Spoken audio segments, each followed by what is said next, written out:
I'm back to help you learn some more about how our minds work.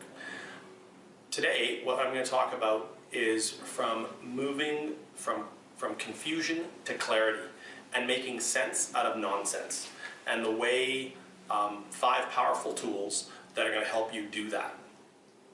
Most of us go through life and are doing things. You know, we set various goals. We say, I want blank, or I want to achieve this. I want my company to get here. But other than the peripheral reason, we don't really know the in-depth reasons. And sometimes we're unsuccessful at it, and then we scratch our heads and go, how come I wasn't able to do that? Right? And as I talked about in my previous course, that just helps feed your fear. But when we know these 5 tricks, when we understand that that it's easy to break down, then it's much easier to set that goal and achieve that goal. And Olympic athletes have been doing this forever.